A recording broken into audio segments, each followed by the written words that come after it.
Saudamos a todos com a paz de Jesus. Um feliz sábado para vocês. Abra sua Bíblia em Daniel capítulo 12.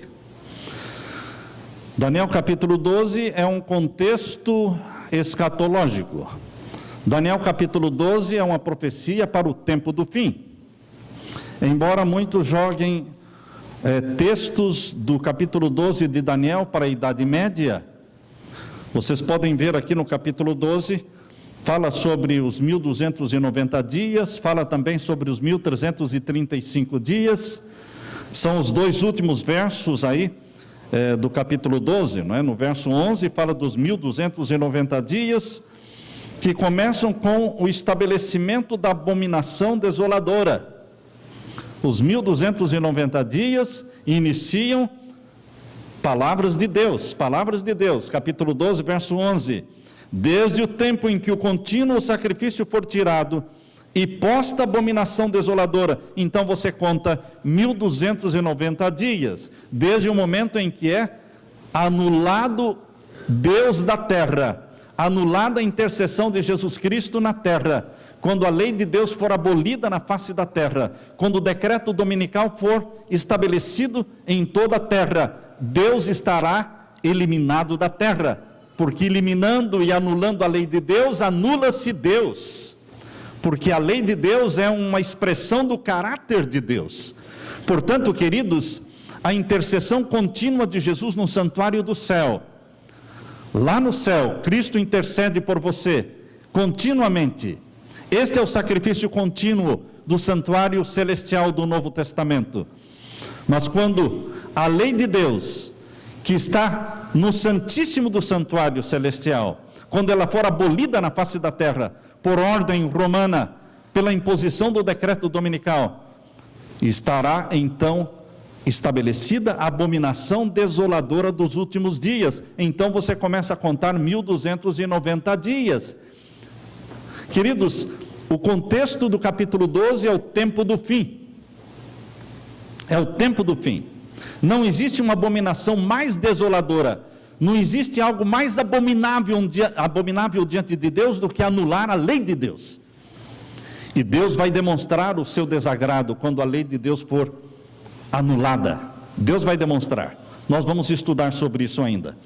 Então, queridos, nós não vamos estudar hoje especificamente sobre os 1290 dias e os 1335 dias, mas ambos começam com o estabelecimento do decreto dominical, e eles terminam em períodos diferentes.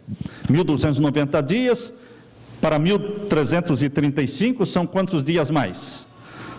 45 dias a mais, tá certo? O Dr. Siegfried Schwantz, professor de teologia, já falecido, ele dizia que estes 1290 dias e os 1335 dias de Daniel 12 devem ser entendidos como dias literais, que vão se cumprir no tempo do fim. Muitos insistem em colocar isso na Idade Média, mas, queridos, nós não podemos tirar um texto fora do contexto, e o contexto do capítulo 12 é o tempo do fim, porque o capítulo 12 começa com Miguel, o grande príncipe, levantando-se para libertar o seu povo. É o contexto do fim. Capítulo 12, verso 1, nós lemos: e naquele tempo se levantará Miguel, o grande príncipe, que se levanta pelos filhos do teu povo. Esse é o contexto. E haverá um tempo de angústia qual nunca houve, desde que houve nação até aquele tempo, mas naquele tempo livrar-se-á o teu povo, todo aquele que se achar inscrito no livro. E muitos dos que dormem no pó da terra ressuscitarão, uns para a vida eterna, outros para a vergonha e desprezo eterno. Tudo isso aqui é evento futuro, é evento escatológico. Esse é o contexto do capítulo 12 inteiro. O livro de Daniel foi escrito para o tempo do fim. Por isso diz aqui no capítulo 12, verso 4, capítulo 12, verso 4, e tu, Daniel, fecha estas palavras e sela este livro até o fim do tempo. Muitos correrão de uma parte para outra, e a ciência se multiplicará. A ciência que vai se multiplicar não é a ciência tecnológica, mas é a ciência do estudo da palavra de Deus. o conhecimento da profecia, a ciência profética, se multiplicaria no tempo do fim, porque Deus revelaria a sua vontade para os últimos dias, para os seus filhos. Eles se tornariam os entendidos, diz o verso 3. Os entendidos, pois, resplandecerão como o resplendor do firmamento. Quem são os entendidos de Daniel capítulo 12, verso 3? Os que estudam as profecias, os que pregam a profecia, os que ousam pregar as mensagens angélicas. Estes são os entendidos do Senhor, que resplandecerão no firmamento. Os que a muitos ensinam a justiça refulgirão como estrelas, sempre e eternamente. Queridos, o livro de Daniel foi selado, mas não foi o capítulo 1, capítulo 2, capítulo 3, 4 que foram selados? A parte selada do livro de Daniel foi aquela parte que Daniel mesmo não entendeu. Qual a parte da profecia de Daniel que ele não entendeu? A profecia que dizia respeito à purificação do santuário.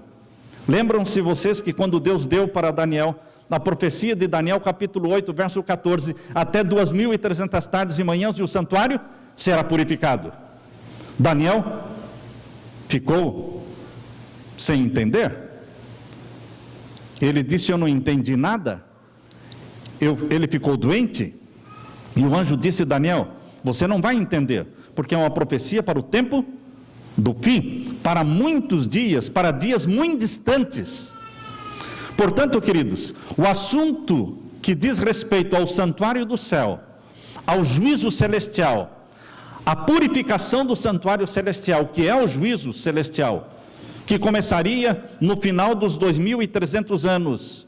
O final dos 2.300 anos é exatamente o ano de 1844. Lembrem-se que os 2.300 anos de Daniel 8,14 começam em 457 a.C. e vão terminar em 1844 depois de Cristo.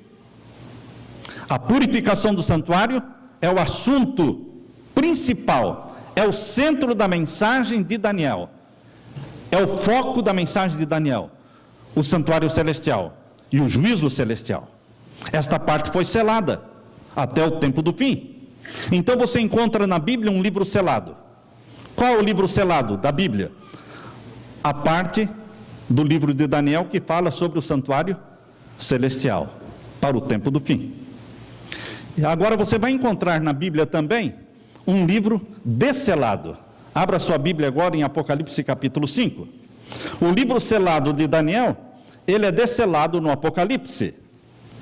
O livro selado de Daniel, ele é desselado no Apocalipse. No Apocalipse capítulo 5, você encontra Deus o Pai assentado sobre o trono. Deus o Pai assentado sobre o trono, tendo na sua mão um livro selado com 7 selos. Capítulo 5, verso 1. E vi na destra do que estava sentado sobre o trono um livro escrito por dentro e por fora, selado com 7 selos. Está fechado, está selado. Lembre-se que nós estamos falando do livro selado de Daniel, que é desselado pelo leão da tribo de Judá, em Apocalipse capítulo 5, 6, 7 e 8. O leão da tribo de Judá. No livro Testemunhos para Ministros, a serva de Deus diz que o livro selado de Daniel, ele é desselado pelo leão da tribo de Judá. Ela fala claramente isto. Portanto, queridos, entendam que o livro que está na mão do Pai, assentado sobre o trono, selado com 7 selos, é o leão, é o livro selado de Daniel, que vai ser desselado pelo leão da tribo de Judá. E diz respeito ao assunto central do livro de Daniel, que também é o assunto central do Apocalipse, o santuário celestial, o juízo celestial. Se Apocalipse e Daniel estão falando dos mesmos assuntos, se o Apocalipse e o Daniel deveriam ser encadernados juntos, porque eles falam dos mesmos assuntos, então nós temos que relacionar um com o outro, para entendermos a profecia. E aqui diz no capítulo 5, verso 2, e vi um anjo forte bradando com grande voz: quem é digno de abrir o livro e desatar os seus selos? Quem é digno? E o verso 3, ninguém no céu, nem na terra, nem debaixo da terra, podia abrir o livro, nem olhar para ele. E eu chorava muito, dizia João, Eu chorava muito, porque ninguém for achado digno de abrir o livro, nem de olhar para ele. E quando João estava chorando copiosamente, derramando lágrimas, angustiado, alguém se aproxima de João, bate no ombro de João, coloca a mão no ombro de João, e no capítulo 5, verso 5 diz: e disse-me um dos anciãos, não chores. Por quê? Por que não chores? Eis aqui o leão da tribo de Judá, aleluia. Eis aqui a raiz de Davi, que venceu para abrir o livro e desatar os seus 7 selos. Jesus veio do céu, tornou-se homem, nasceu da Virgem Maria, viveu nesta terra, morreu na cruz, ressuscitou e subiu ao céu com uma missão. A missão era poder desatar os 7 selos do livro. Venceu, o finalzinho do verso 5 diz: venceu para abrir o livro e desatar os seus 7 selos. Mas para que ele pudesse abrir e desatar os selos, ele tinha que pegar o livro na mão, e o livro estava na mão do Pai. Ele tinha que vir até o Pai. Daniel capítulo 7, verso 13, diz que ele veio até o Pai. Daniel capítulo 7, verso 13, abra a sua Bíblia. Daniel capítulo 7, verso 13, nós lemos no contexto do juízo celestial. Veja o contexto do capítulo 7, do verso 9 em diante, está falando do juízo celestial. Capítulo 7, verso 9, eu continuei olhando, até que foram postos uns tronos, e um ancião de dias se assentou. É o Deus Pai que está com o livro selado com 7 selos na mão. É o ancião de dias que está sentado sobre o trono. E o seu vestido era branco como a neve, e o cabelo da sua cabeça como a limpa lã, e o seu rosto chamas de fogo, e as rodas dele fogo ardente. Um rio de fogo manava e saía de diante dele, milhares de milhares o serviam, são os anjos que estão ao redor do trono de Deus, milhões de milhões estavam diante dele, assentou-se o juízo e abriram-se os livros. Aqui fala abriram-se os livros, mas não fala quantos. Mas lá em Apocalipse diz que são 7 tomos. 7 tomos. Abriram-se os livros. Mas quantos tomos? 7. Eram 7 tomos selados com 7 selos, que deveriam ser abertos um a um, na sequência, um a um, pelo leão da tribo de Judá. O livro de Daniel menciona de uma forma mais geral, e o livro do Apocalipse menciona com detalhes. Tanto é que o livro de Daniel fala que vi tronos, mas não diz quantos. Mas lá em Apocalipse 4 diz quantos tronos. Eram 25 tronos.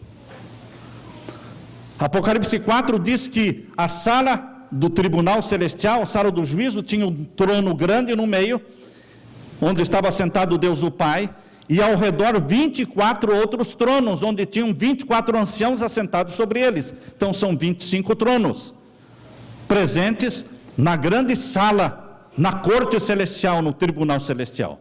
Vejam, portanto, queridos, que o livro de Daniel apresenta o foco do juízo celestial de uma forma mais geral, mas o livro do Apocalipse entra em detalhes e pormenores. Por isso, nós temos que unir os dois para entendermos a profecia. E o capítulo 7 de Daniel e o verso 13 menciona exatamente o momento em que Jesus vem do lugar santo e entra no Santíssimo, onde está o trono do Pai, para receber das mãos do Pai o livro, ou os livros.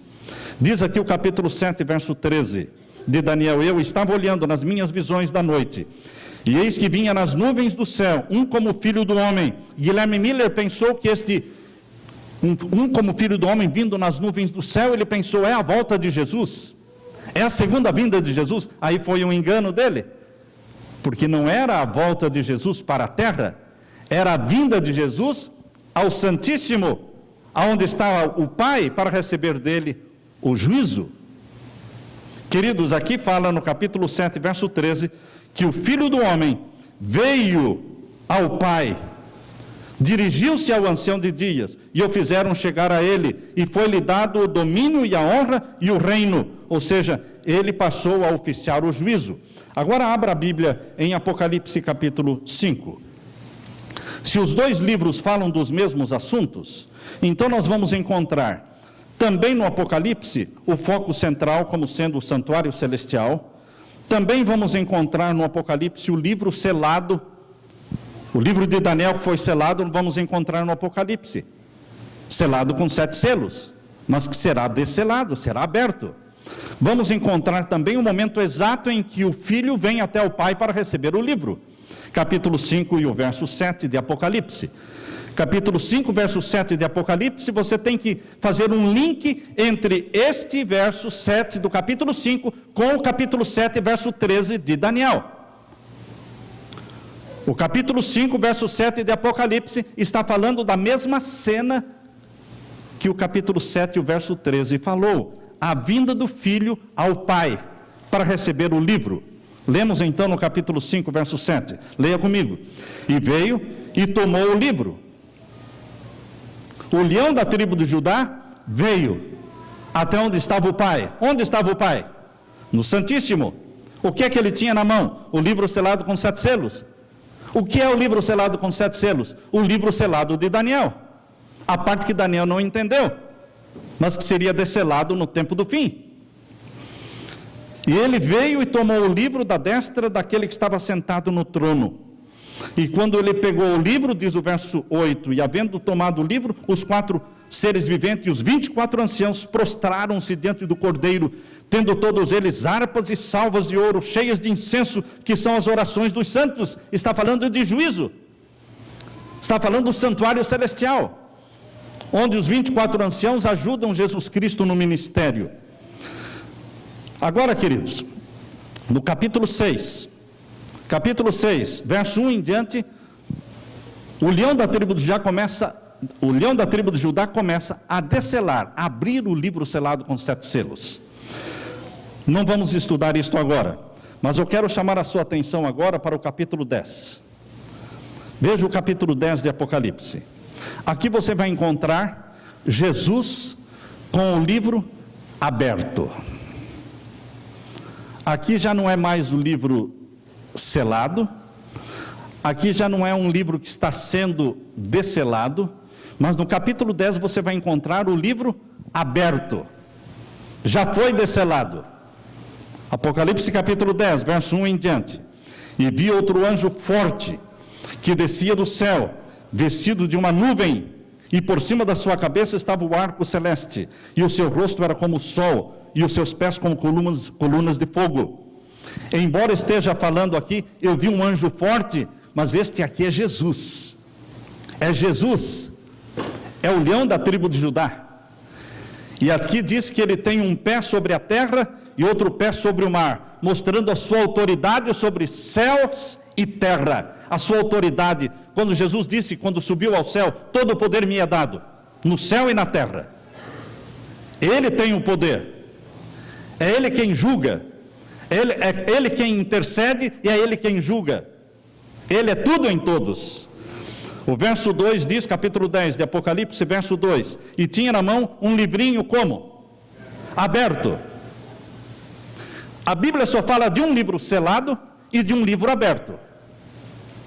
E o livro selado é a porção do juízo, do santuário, lá de Daniel. E o livro aberto é realmente o livro em Apocalipse que diz respeito ao santuário celestial, ao juízo celestial. Estão vendo o link? Livro selado, livro aberto. Quando é que ele foi aberto? No capítulo 5 e 6 e 7. Foi aberto pelo leão da tribo de Judá. E diz respeito a quê? Qual é o assunto do livro selado com 7 selos? Juízo celestial, santuário celestial. Porque ele foi aberto de 1844 para cá, quando Jesus recebeu o livro. Se você ler o livro Apocalipse do pastor Alejandro Bullion, não sei quantos já leram o livro Apocalipse do pastor Bullion, no capítulo 4 ele fala, esta é a sala do juízo. No capítulo 5 ele diz, aqui é o começo do juízo. Quando o leão da tribo de Judá começa a abrir o livro selado com 7 selos. Ele coloca o livro selado com 7 selos no contexto do juízo celestial. Existem pelo menos 12 teólogos adventistas que colocam o capítulo 4 de Apocalipse como sendo a sala do juízo, e o capítulo 5 de Apocalipse como sendo o livro do juízo. E aqui nós vemos no capítulo 10, o livrinho aberto. E o que mais? Vamos ler agora o verso 8. Capítulo 10 de Apocalipse, verso 8. E a voz que eu do céu tinha ouvido tornou a falar comigo e disse: vai e toma o livrinho aberto da mão do anjo, que está em pé sobre o mar e sobre a terra. Aqui no capítulo 10, vocês vão assistir agora as cenas do surgimento do movimento adventista milerita, que posteriormente se tornou o movimento adventista do sétimo dia. Primeiramente, o movimento adventista milerita, liderado por Guilherme Miller, nos Estados Unidos, aguardando a volta de Jesus para 1844. Não era a igreja adventista do sétimo dia, aguardando a volta de Jesus para 1844. Ela ainda não existia em 1844. Ela só surgiu depois da decepção de 22 de outubro de 1844. Mas estas cenas de decepção, de amargura, de frustração, da não vinda de Jesus, isso já estava prescrito na profecia do capítulo 10 de Apocalipse. Aqui está a nossa história, aqui está o nosso DNA. O DNA adventista está no capítulo 10. Deus viu surgir na terra um movimento profético para pregar as mensagens proféticas para o tempo do fim. E aqui diz, verso 9 agora, capítulo 10, verso 9. Eu fui ao anjo dizendo-lhe: dá-me o livrinho. E ele me disse: toma-o e come-o. E ele fará amargo o teu ventre, mas na tua boca será doce como mel. E tomei o livrinho da mão do anjo e comi-o. Na minha boca era doce como mel, e havendo-o comido, o meu ventre ficou amargo. Quando a Bíblia diz aqui, no verso 9, toma-o, come-o, devora-o. Quando você está lendo um livro, e você está amando muito a leitura do livro, e alguém pergunta para você: e daí, você já leu? Eu devorei o livro. Quando você está gostando muito de um livro, você costuma dizer: eu devorei o livro. Esta é a expressão que Deus usou: coma o livro. Ou, em outras palavras, devore o livro.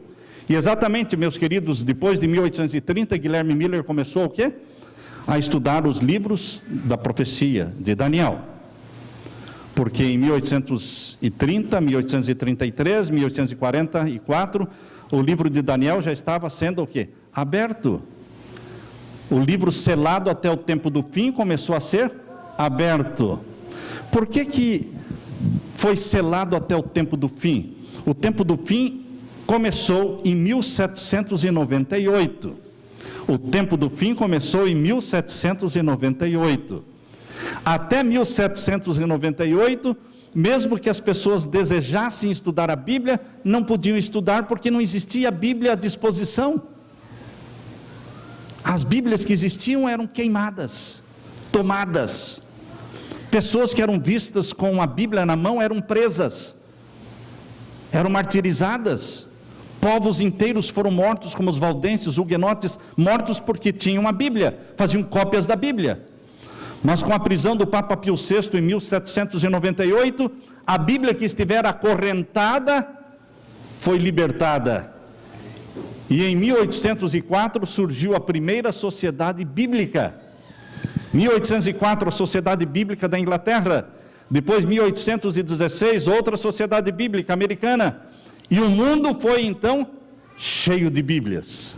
A Bíblia se tornou um livro acessível a todos, para ser lida, para ser estudada, para ser devorada. Só então as profecias começaram a ser estudadas. Por isso, Guilherme Miller e todos os seus associados, todos o movimento adventista milerita, eles estavam devorando, comendo o livro, e fazia-se doce como mel na boca. A bendita esperança da volta de Jesus era tão doce como mel na nossa boca. Que esperança mais deliciosa, mais gostosa, que esperança, que coisa poderia ser mais agradável para o Filho de Deus do que pensar que Jesus está voltando breve, muito em breve. Aqueles que tinham colheitas para fazer, nem fizeram as colheitas. As batatas apodreceram no solo, porque eles disseram: por que nós vamos colher? Jesus está vindo no mês que vem. Jesus está vindo daqui a algumas semanas. Aguardaram ansiosamente. Mas passou-se o dia 22 de outubro de 1844. Jesus não veio. Foi amarga decepção. Por isso diz aqui: no teu ventre se fará amargo. A minha esposa e eu já estivemos ali na Rocha da Ascensão. Se você nunca foi, vale a pena, quando for aos Estados Unidos, ir lá na fazenda de Guilherme Miller. É a mesma casa que ele morou e viveu, está lá, a mesma casa, do mesmo jeitinho.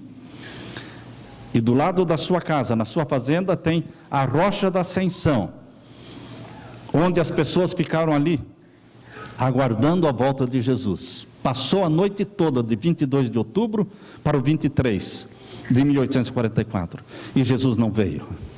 Que decepção! Quanta crítica! E agora, quando eles tinham que voltar para a cidade, caminhar nas ruas da cidade, eles eram ridicularizados. E o povo gritava: sobe, sobe! Em outras palavras, vocês não subiram para o céu? Às vezes as pessoas não entendem por que Ira Edson teve a visão e o entendimento do que aconteceu em 22 de outubro. A história conta que ele estava atravessando um milharal, quando Deus o ajudou a entender que o que acontecera em 22 de outubro de 1844 não seria a volta de Jesus, mas a passagem de Jesus do Santo para o Santíssimo, quando o Filho veio ao Pai, ao Ancião de Dias, ao trono, e recebeu o livro nas suas mãos. Ele teve esta visão quando estava atravessando o milharal. Mas por que o milharal? Porque ele, no dia 23 de outubro, saiu visitando os irmãos desconsolados, os irmãos tristes, visitando-os, mas ele não ia pela rua para não ser caçoado, para que não seja ridicularizado. Ele foi então pelo meio do milharal. E no meio do milharal, Deus o ajudou a entender a razão da decepção. E queridos, este verso, no capítulo 10 e o verso 11, o capítulo 10, verso 11, mostra a missão de Deus para este movimento que passou pela decepção. Capítulo 10, verso 11, leia comigo.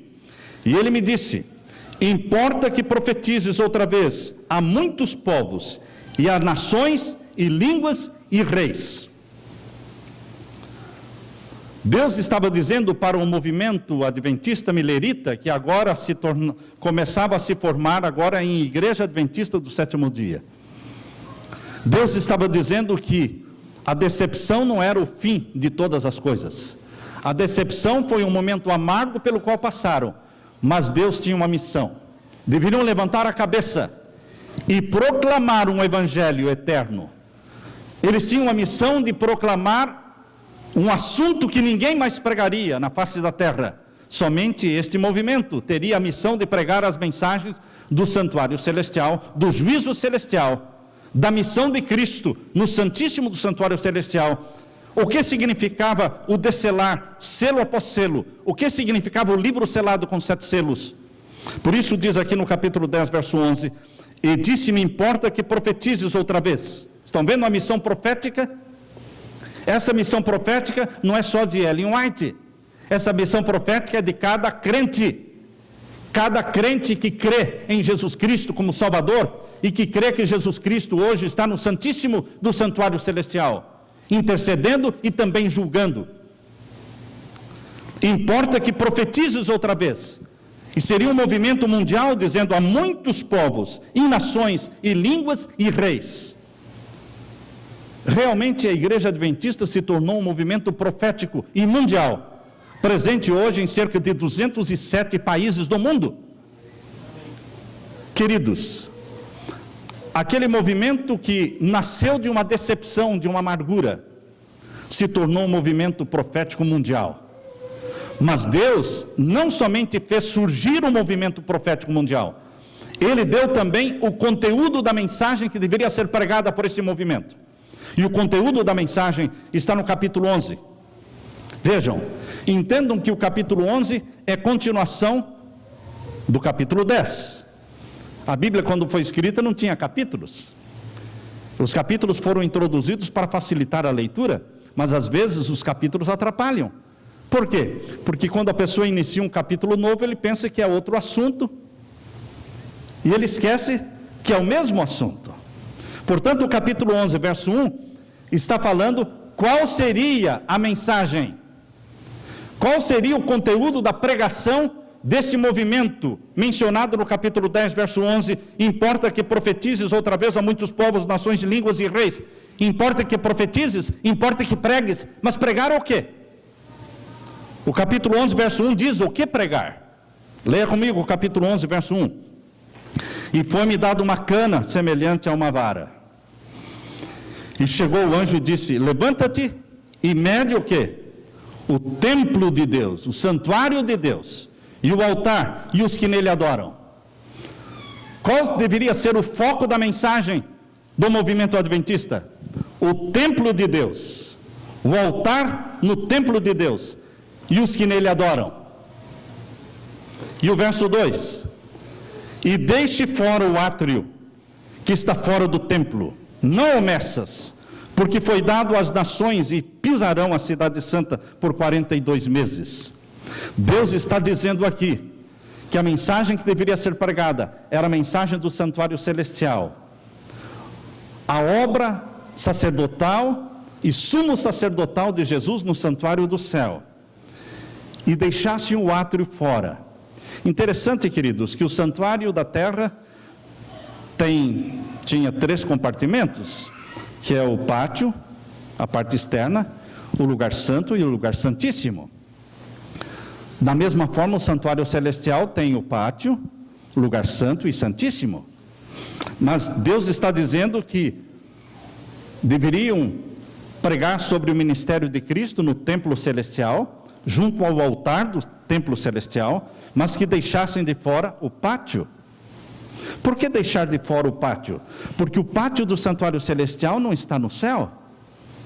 O pátio do santuário celestial é o planeta Terra. Qual é a prova que nós temos de que o pátio do santuário celestial é o planeta Terra?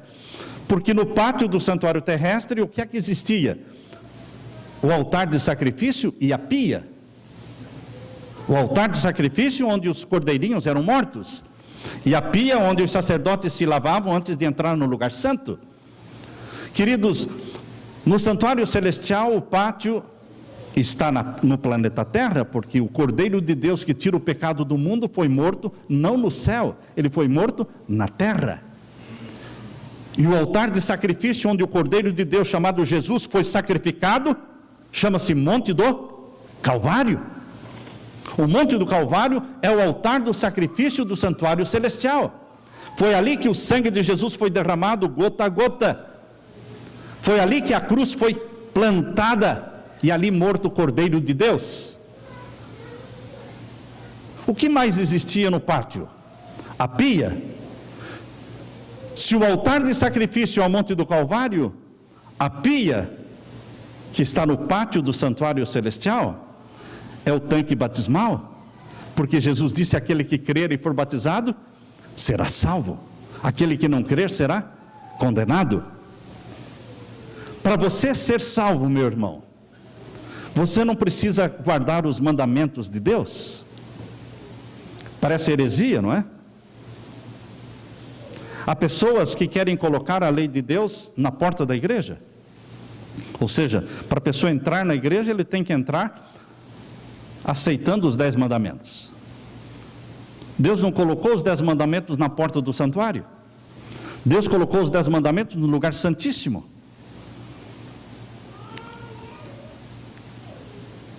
Nós não devemos colocar a lei de Deus no lugar errado. Porque se nós colocarmos a lei de Deus no lugar errado, nós poderemos nos tornar legalistas. Se eu posso ser salvo pela lei, para que Jesus morreu na cruz então? Queridos, ninguém pode se salvar pela lei. Ninguém precisa guardar a lei para ser perdoado e salvo. O ladrão na cruz não guardou lei nenhuma, mas está salvo. A mulher adúltera não guardou lei nenhuma, mas Jesus disse: eu não te condeno. Ele perdoou, ele salvou. E então disse: vai e não peques mais. O não pecar, o não transgredir a lei, é um ato de obediência na vida daqueles que já foram salvos. Você obedece a Deus não para ser salvo. Você obedece a Deus porque você foi salvo pelo sangue de Jesus. Somente os que foram salvos pelo sangue de Jesus recebem o poder do Espírito Santo. E o Espírito Santo tem a função, a responsabilidade de escrever os mandamentos na mente e no coração. Os que ainda não foram salvos pelo sangue de Jesus, os que ainda não receberam o Espírito Santo na sua vida, são inimigos da lei. Inimigos da lei não conseguem guardar a lei, não têm prazer na lei do Senhor. Mas os que são salvos pelo sangue de Jesus, o Espírito Santo se encarrega de escrever os mandamentos de Deus na mente deles, porque já são filhos de Deus. Por isso, meus queridos, a salvação, ela começa no Calvário. A salvação acontece quando o pecador vai ao Calvário e aceita o sacrifício de Jesus na cruz do Calvário. Lança mão daquele sangue expiatório de Jesus. E ali ele é perdoado, ali ele é salvo. E então ele entra para a família de Deus como um filho de Deus.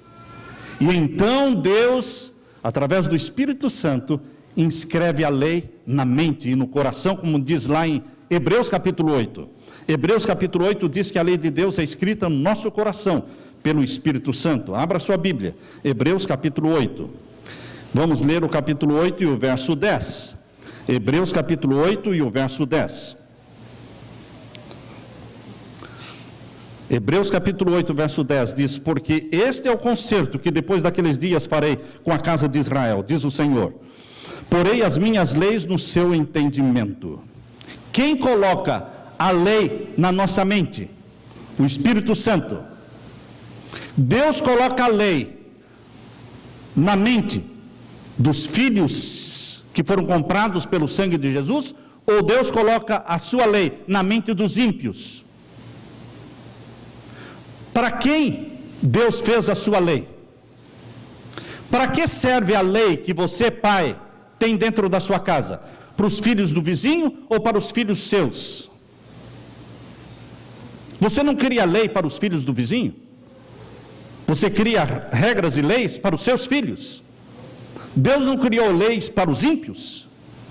Deus criou leis para os seus filhos. A salvação é pela graça e pelo sangue de Jesus. Todos os salvos pelo sangue de Jesus se tornam membros da família de Deus, filhos e filhas de Deus.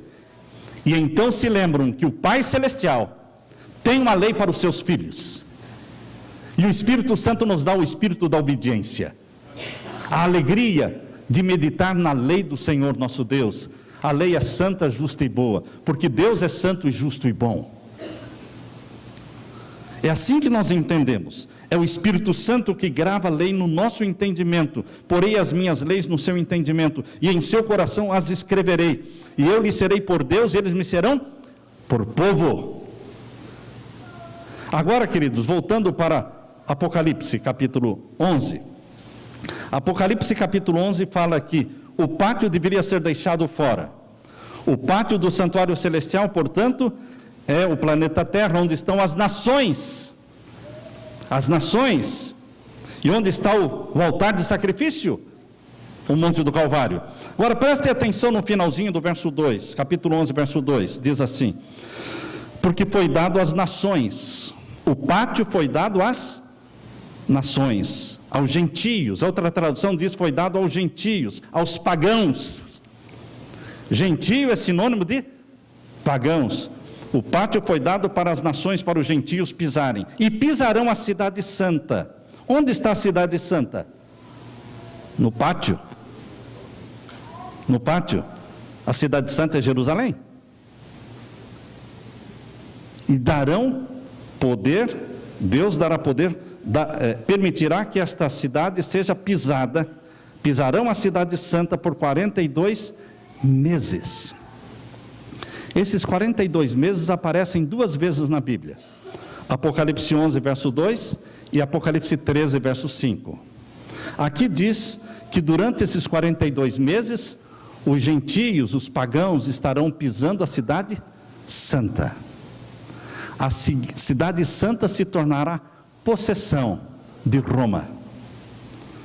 O líder chamado Anticristo, aquele que lidera o paganismo no mundo, porque romanismo é paganismo, é adoração ao Deus Sol. Tudo no romanismo gira em torno da adoração ao Sol. Isso é paganismo.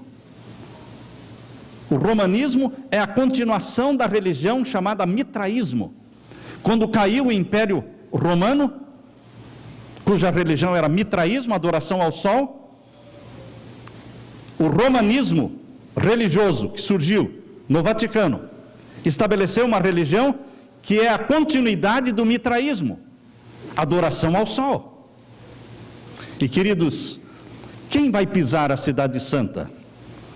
Os gentios. Por quanto tempo? 42 meses.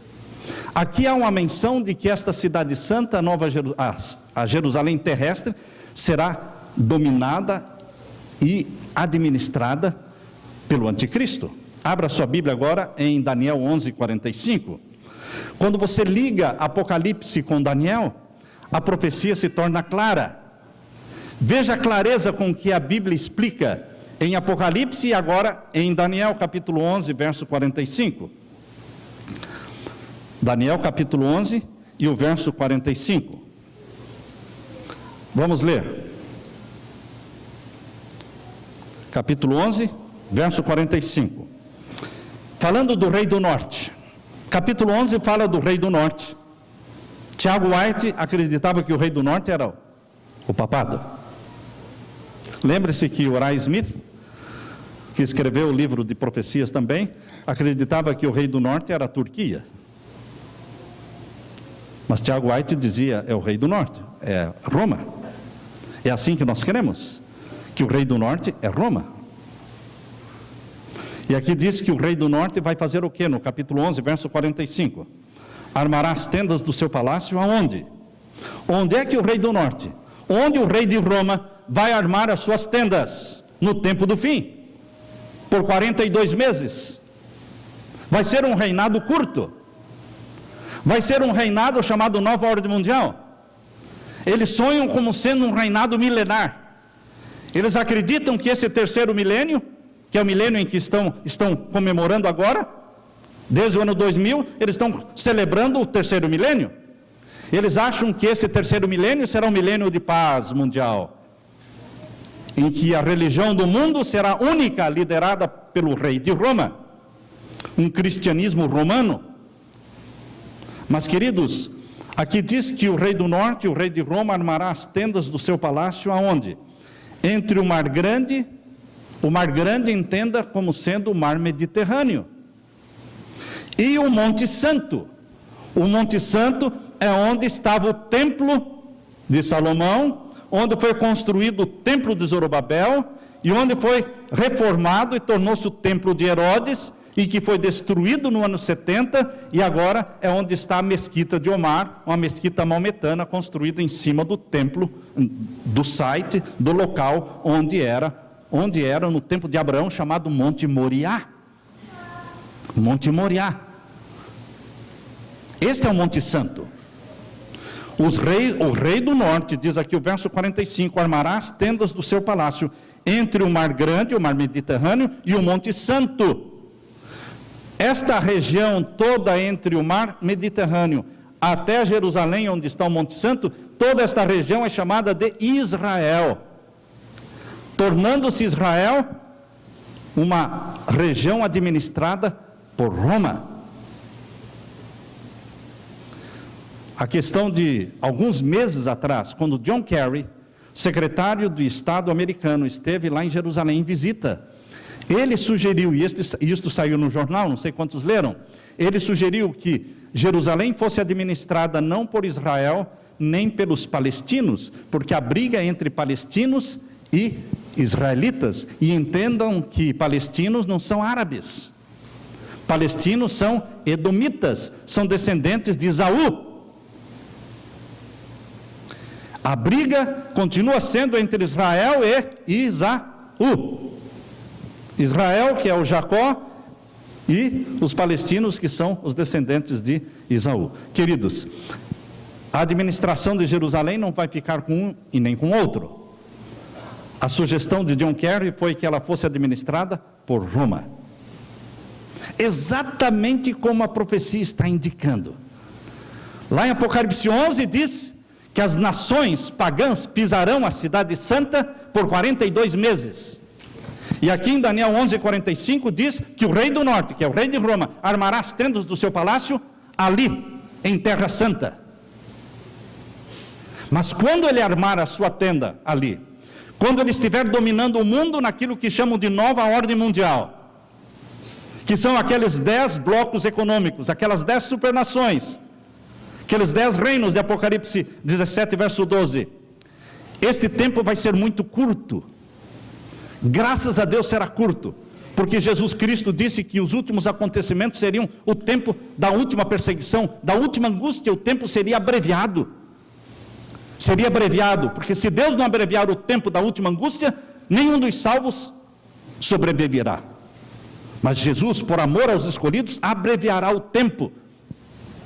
Durante a Idade Média, a supremacia papal foi de 1260 anos, 42 meses proféticos, começando em 538 e acabando em 1798. Mas, queridos, a última grande angústia, o tempo vai ser abreviado, de tempo profético para tempo literal. Então a profecia está dizendo que no tempo do fim, Jerusalém será pisada, e o rei do norte armará as tendas do seu palácio ali. E, queridos, por 42 meses, literais, vai ser um curto período de tempo, em que o mundo estará sendo dominado pelo rei de Roma. Isto se chama ecumenismo. Todas as religiões submissas ao rei de Roma, como está acontecendo. E o final do capítulo 11, verso 45, veja aí. O final do capítulo 11, verso 45, o finalzinho diz assim, que quando ele armar as tendas do seu palácio lá, entre o mar Mediterrâneo e o Monte Santo e glorioso, ele vai fazer isso, mas virá o quê? O seu fim. Ele vai assinar a sua morte.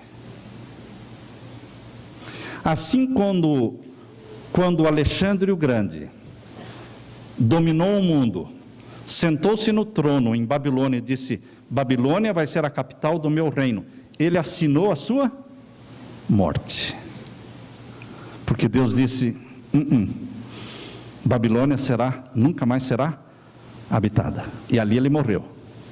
Quando o rei do norte estabelecer as tendas do seu palácio, lá na Terra Santa, ele estará assinando a sua morte. Por isso a Bíblia diz, virá o seu fim, e não haverá quem o socorra. Queridos, voltando para Apocalipse 11, Apocalipse capítulo 11, aqui nos diz, continue lendo agora o capítulo 11 e o verso 3, capítulo 11 e o verso 3, darei poder às minhas duas testemunhas. Quais são as duas testemunhas de Deus? Antigo e Novo Testamento. As duas testemunhas de Deus, Antigo e Novo Testamento. Mas também se refere a todo o povo de Deus. Todos os filhos de Deus são testemunhas de Deus. E darei poder às minhas duas testemunhas. Profetizarão por 1260 dias, vestidas de saco. Os 42 meses são 1260 dias, em que o rei de Roma estará dominando o mundo e perseguindo os santos de Deus. A perseguição voltará a existir. Os mártires voltarão a existir. O número dos mártires ainda não se completou. Vai se completar. Diz em Apocalipse 6, o número dos mártires ainda não se completou. E vai se completar quando o rei do norte estiver estabelecendo as tendas do seu palácio em Jerusalém, por 1260 dias. Mas pastor, isso já aconteceu na Idade Média? Já aconteceu, Mas a história se repete. A história se repete. Você quer conhecer o futuro? Leia o passado. Porque a história se repete. Decreto dominical já existiu no passado? Sim, vai existir no futuro de novo. Supremacia papal já existiu no passado? Sim, vai existir no futuro de novo. Só que no passado foram 1260 anos, agora vão ser 1260 dias. E o que vai acontecer no final dos 1260 dias? O que vai acontecer no final dos 42 meses? Virá o fim do rei do norte. Será o seu fim, será destruído. Mas então o Senhor está marcando a volta de Jesus para o final dos 42 meses? Não, eu não marco o dia para a volta de Jesus. Mas a Bíblia marca o tempo em que o papado deixará de existir. Quando o papado deixará de existir? No final dos 42 meses. E o que vão fazer com ele? Capítulo 17, abra sua Bíblia. Apocalipse 17 diz o que vai acontecer no final dos 42 meses. Lembrem-se do capítulo 17, verso 12, fala dos 10 reinos que vão ser formados na terra. E esses 10 líderes dos 10 reinos darão seu poder e autoridade para que a besta reine sobre eles, e ele reinará. Esse é o período chamado Nova Ordem Mundial. Vejam que Daniel 11:45, Apocalipse 11, verso 2 e 3, e Apocalipse 17, verso 12, estão falando do mesmo assunto. É o mesmo assunto. É o curto período de tempo da Nova Ordem Mundial. Mas no capítulo 17, verso 16, vejam aí, o capítulo 17, verso 16, esses mesmos 10 chifres, esses mesmos 10 reinos, que deram poder para que o rei de Roma reinasse sobre tudo e sobre todos, durante o período da Nova Ordem Mundial, de 42 meses, estes mesmos reinos vão puxar o tapete e vão se levantar contra o rei de Roma, vão derrubá-lo, matá-lo, queimá-lo. Diz aí, capítulo 17, verso 16, e os 10 chifres que vistes, na besta são os que aborrecerão a prostituta, e a porão desolada e nua, e comerão a sua carne, e a queimarão no fogo.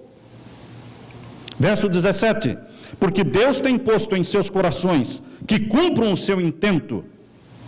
Qual é o intento que eles têm no coração? Estabelecer um novo sistema de governo, derrubar a velha ordem mundial, e criar uma nova ordem mundial. Por isso, quanto pior ficar o mundo, melhor para eles.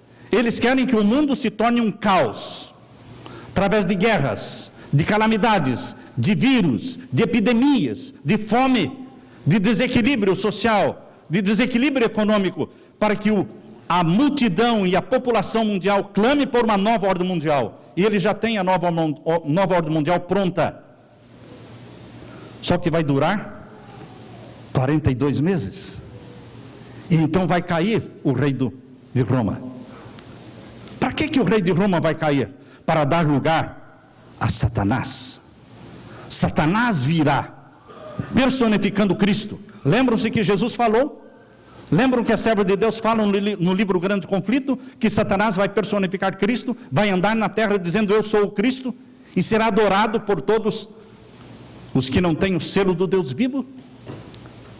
Queridos, aqui diz o verso 17, capítulo 17, verso 17, porque Deus tem posto em seus corações que cumpram o seu intento, e tem uma mesma ideia, e que deem à besta o seu reino, até que existe um limite para a besta reinar, até que se cumpram as palavras de Deus. E as palavras de Deus se cumprirão dizendo, são 42 meses. Jezabel reinou sobre Israel, e por 3 anos e meio não houve chuva. Jezabel espiritual é o rei de Roma. Reinou sobre o povo de Deus na Idade Média por 1260 anos. Novamente Jezabel espiritual vai reinar sobre o cristianismo por 1260 dias, 42 meses. É exatamente isso que está em Apocalipse 13, verso 5, irmãos. Apocalipse 13, verso 5 está falando do mesmo assunto. Capítulo 13, verso 5 de Apocalipse.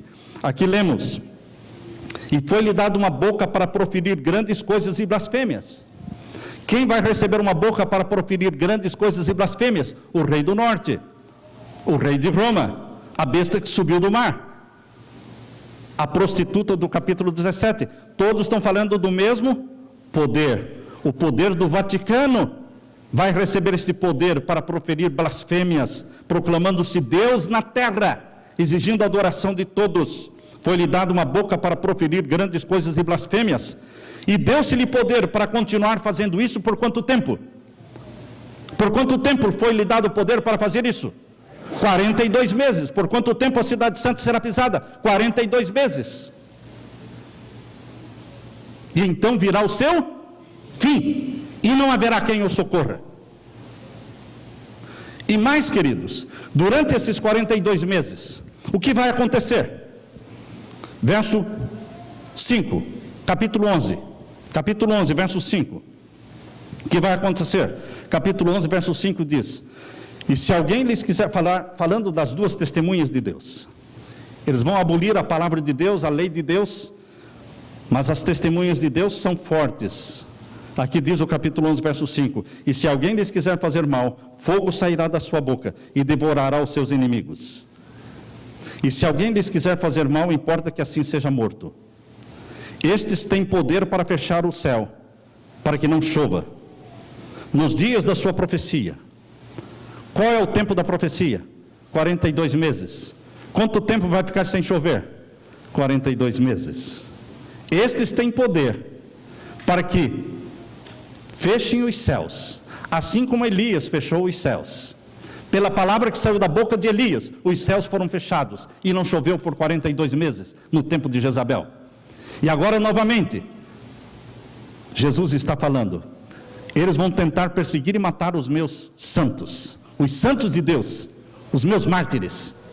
Mas as minhas testemunhas têm poder para quê? Para fechar o céu, para que não chova nos dias da sua profecia.